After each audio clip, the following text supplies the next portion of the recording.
आषाढ़भूति की अवस्था अभी छोटी ही थी।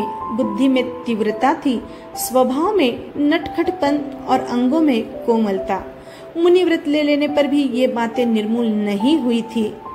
कभी कभी बाल सुलभ चंचलता का उभार आ जाता और शरारत करने को जी मचल उठता। यौवन के पदार्पण के साथ हृदय में वासना की लहर भी उठने लगी।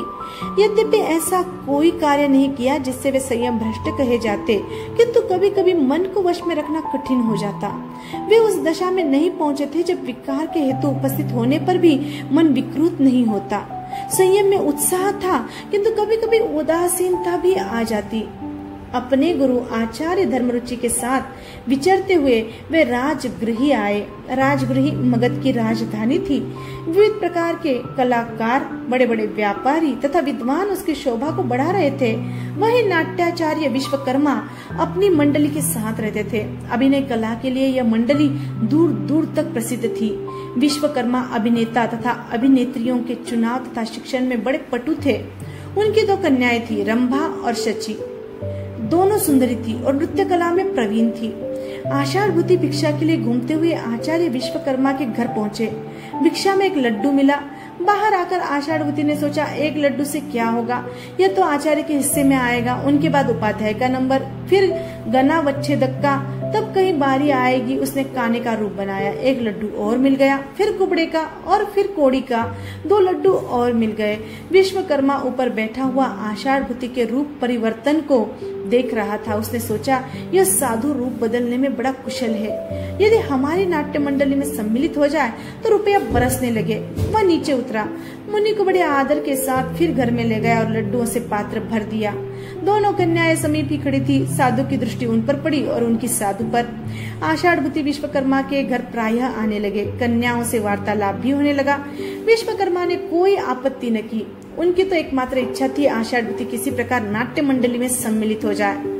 आषाढ़भूति खींचे जा रहे थे। आत्मनियंत्रण शिथिल पड़ रहा था। बार बार मन को समझाते, रात्रि को प्रतिज्ञा करके सोते कि अब कभी उधर नहीं जाऊंगा, किंतु दूसरे दिन भिक्षा का समय होते ही वह शिथिल पड़ जाते। पैर अपने आप उधर चल पड़ते। सौंदर्य का आकर्षण विवेक बुद्धि को ग्रस लेना चाहता था। कई बार गुरु तथा अपने व्रत का ध्यान आया। पतन के भीषण परिणाम भी दिखाई दिए। वे रुकना चाहते थे, किंतु उनमें समर्थ न हो रहे थे। उनकी दशा उस व्यक्ति के समान थी जो पहाड़ पर से गिर रहा है। सामने भीषण गर्त है, आंखें खुली हुई है, चाहता है रुक जाऊं किंतु रुक नहीं सकता। वे विष के प्याले को पी रहे थे, चाहते थे न पीऊं, किंतु उसे होठों से अलग करने की शक्ति न थी। मनुष्य जब तक पैर जमाए खड़ा रहता है अपने आप को नहीं फिसलने देता, नहीं फिसलता, किंतु जैसे ही एक पैर फिसला फिर संभलना असंभव नहीं तो कठिन अवश्य हो जाता है। आषाढ़भूति फिसल चुके थे, नहीं संभल सके। एक दिन कन्याओं ने विवाह का प्रस्ताव रखा। वे अस्वीकार न कर सके। धर्म और व्रत का ध्यान आया, गुरु के उपदेश याद आए, किंतु व्यर्थ सिद्ध हुए। यह बात नहीं थी कि वे धर्म को व्यर्थ मानते थे। उसके प्रति रुचि अब भी वर्तमान थी, किंतु अपने को विवश अनुभव कर रहे थे और बलात् विपरीत दिशा में खींचे जा रहे थे।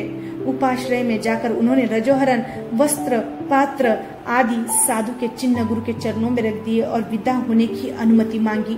गुरु ने बहुत समझाया, वे चुपचाप सुनते रहे। अंत में कहा, भगवान मुझे क्षमा कीजिए, मैं थका हुआ पथिक हूँ। छाया देखकर पैर भारी हो गए हैं। अब बिना विश्राम किए आगे न बढ़ सकूंगा। मैं प्रयत्न करूंगा कि यह विश्राम मेरी प्रगति को सदा के लिए न रोक दे। यह भी संभव है कि यह उसे द्विगुणित कर दे। नवीन उत्साह और नया बल प्राप्त करके मैं वर्षों के मार्ग को दिनों में पूरा कर लूंगा। गुरु से विदा लेकर आषाढ़भूति विश्वकर्मा के घर चले आए। दोनों कन्याओं से विवाह कर लिया। विलासिता में दिन कटने लगे, किंतु वासना उनके विवेक को पूरी तरह न ढक सकी। कभी कभी पुराने संस्कार जाग उठते और वर्तमान जीवन फीका सा मालूम पड़ने लगता। मर्यादा का बांध सर्वथा न टूटा था। पत्नियों का आग्रह होने पर भी कभी मदिरा पान नहीं किया, कभी मांस सेवन नहीं किया। जब गुरु का उपदेश याद आता तो आत्मग्लानि सी होने लगती। मानव स्वभाव एक पहेली है। उसके लिए अप्राप्य वस्तु में जितना आकर्षण है उतना प्राप्य वस्तु में नहीं। अप्राप्ति की अवस्था में मनुष्य जिसके लिए सर्वस्व अर्पित करने को उद्यत रहता है, प्राप्त होने पर वही साधारण सी बन जाती है। सारा आकर्षण, सारा सौंदर्य, सारी माधुर्यता पता नहीं कहाँ विलुप्त हो जाती है। तो क्या ये सब बातें छलना है, मरुमरीचिका है? किंतु प्रगति का बीज भी इन्हीं में सन्निहित है। यदि ये न हो तो मनुष्य जहाँ खड़ा है वहाँ ही रह जाए। यदि प्यासे हिरण को मरीचिका में जल का भान न हो तो वह क्यों दौड़े? छलना तो वह उसके लिए है जो जल पीकर प्यास बुझाना चाहता है। जिसने प्यास से व्याकुल होकर दौड़ते रहना ही अपना लक्ष्य बना लिया है, उसके लिए वह यथार्थ है, उसके लिए तो जलाशय ही छलना है। आषाढ़ बुद्धि जिस समय मुनि थे, गृहस्थ में आकर्षण प्रतीत होता था। अब विवाह कर लिया तो मुनिव्रत याद आता था। पता नहीं मनुष्य ने वर्तमान अवस्था में संतुष्ट रहना क्यों नहीं सीखा। सतत अतृप्ति उसके स्वभाव में अंतर्हित है। संतोष का उपदेश उस पर कृत्रिम आवरण भले डाल दे, किंतु वह स्थायी स्वभाव नहीं बनता। विश्वकर्मा मानव स्वभाव के अच्छे पारखी थे। आषाढ़ बुद्धि की यह दुविधा उनसे छिपी न रही। कन्याओं को अच्छी तरह समझा दिया कि इनके साथ बर्ताव करने में बड़ी सावधानी की आवश्यकता है। कोई भी ऐसा प्रसंग नहीं आने देना चाहिए कि जिससे इनकी विरक्ति बढ़ जाए। इनके सामने न तो कोई विभत्स दृश्य आना चाहिए जिससे इन्हें ग्लानि उत्पन्न हो, और न कोई ऐसी उलझन उपस्थित होनी चाहिए जिससे ये घबरा जाए। कन्याएं पिता के आदेश का पूर्णतया पालन करने लगी और प्रतिदिन इस प्रकार सचेष्ट रहने लगी, जिससे आषाढ़ बुद्धि उत्तरोत्तर अधिक आकृष्ट होता जाए। आचार्य विश्वकर्मा की नाट्य मंडली चमक उठी। आषाढ़ बुद्धि का अभिनय देखने के लिए जनता टूट पड़ती थी। लोग दूर दूर से चलकर आते। भावों की अभिव्यक्ति, अंगों का परिचालन, नेपथ्य, उक्ति, प्रयुक्ति आदि सभी बातों में उत्कृष्टता थी। दोनों कन्याएं साथ रहती। आषाढ़ बुद्धि नायक होते तो शची नायिका और रंभा प्रति नायिका। उनके कारण अभिनय और भी आकर्षक बन जाता। एक दिन राजगृह के तत्कालीन राजा सिंहरथ ने अभिनय देखने की इच्छा प्रकट की। सिंहरथ अधेड़ अवस्था के क्षत्रिय नरेश थे। श्रृंगार की अपेक्षा वीर और शांत रस को अधिक पसंद करते थे। उन्होंने आचार्य विश्वकर्मा को एक प्राचीन कहानी सुनाई जो शांत रस प्रधान थी और स्त्री पात्रों से शून्य थी। उसी कथा वस्तु के आधार पर नाटक रचकर अभिनय करना था। विश्वकर्मा और आषाढ़ बुद्धि ने परिश्रम से नाटक तैयार किया, पात्रों को अभ्यास कराया और निश्चित तिथि पर संध्या समय अभिनय के लिए राज दरबार में पहुंच गए। शची और रंभा ने उसे छुट्टी का दिन समझा। सोचा आज आषाढ़ बुद्धि अकेले गए हैं, राज दरबार में नाटक है, रात समाप्त होने से पहले क्या लौटेंगे, आज अपने मन की इच्छा पूर्ण कर ली जाए। दोनों ने जी भरकर मदिरा पान किया, मांस खाया, बहुत दिनों से रुकी हुई लालसा को तृप्त किया। नशे में मतवाली होकर दोनों ऊपर वाले कमरे में सो रही, न वस्त्रों की सुदबुद रही और न किसी बात की। अचानक राज्यसभा में एक दूत आया और उसने शत्रु द्वारा किए गए आक्रमण की सूचना दी। राजा तथा सभी अमात्य चिंता में पड़ गए। नाटक का कार्यक्रम स्थगित कर दिया गया। सभी अभिनेता अपने अपने घर चले गए। आषाढ़ बुद्धि सीधा ऊपर वाले कमरे में पहुंचा। दोनों बेसुध सो रही थी, शरीर से वस्त्र हटे हुए थे, मुंह से झाग निकल रही थी, सारे कमरे में दुर्गंध फैल रही थी। वह नग्न रूप आषाढ़ बुद्धि को बहुत ही बुरा लगा। मन में आया क्या अस्पष्टता का नाम ही सौंदर्य है। वही रूप जब वस्त्र और आभूषणों से आवृत होकर कुछ स्पष्ट और कुछ अस्पष्ट मेरे सामने आता था, कितना आकर्षक प्रतीत होता था, कितना मोहक था। वही अनावृत रूप में कैसा विभत्स प्रतीत होता है। सौंदर्य का असली स्थान कहाँ है? ऐसा कौन सा तत्व है जिससे सौंदर्य का स्रोत उद्भूत होता है, जो समीप पहुंचने पर अधिकाधिक तृप्ति और आनंद को पान कराता है, जो चकाचौंध के कारण दूर से ही सुंदर प्रतीत होता है?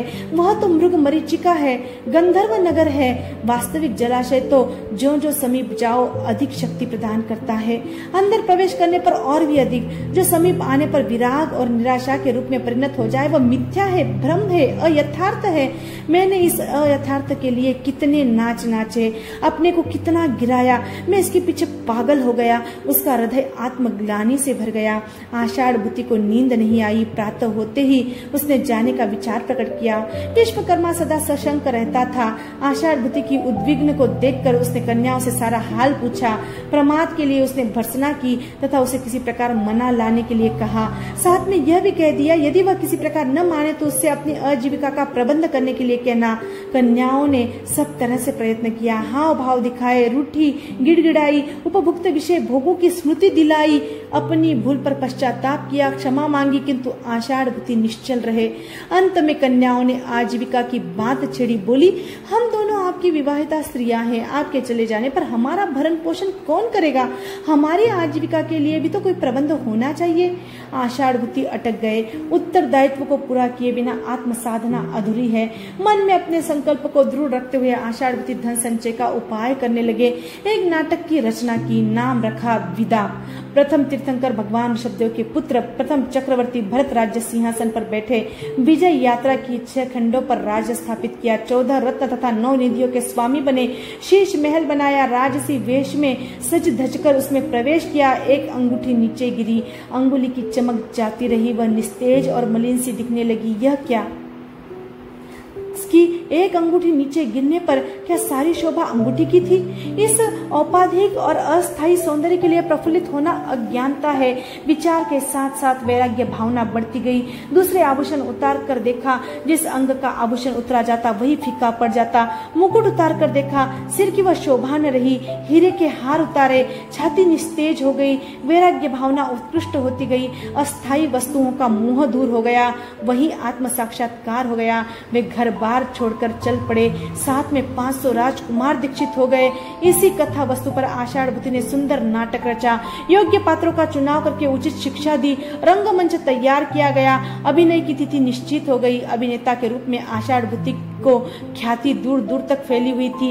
यह उसका अंतिम नाटक था। लंबे समय से तैयारियां हो रही थी। देखने के लिए बड़े बड़े राजा तथा सेठ आए। सभा स्थान खचा खच भर गया। आषाढ़भूति स्वयं नायक थे। भरत का अभिनय वही कर रहे थे। लोग देख देख कर चकित हो रहे थे। पारितोषिक के रूप में आभूषण तथा मोहरों की वर्षा हो रही थी। अंतिम दृश्य आया। शीश महल के पर्दे खींच गए। चक्रवर्ती भरत के रूप में आषाढ़भूति का प्रवेश हुआ। चारों ओर विशाल दर्पण थे। दिव्य वेशभूषा के कारण सारा मंच जगमगा उठा। राजकीय ऐश्वर्य और प्रभुत्व के अभिमान से भरे हुए भरत नपे तुले कदमों के साथ घूमने लगे।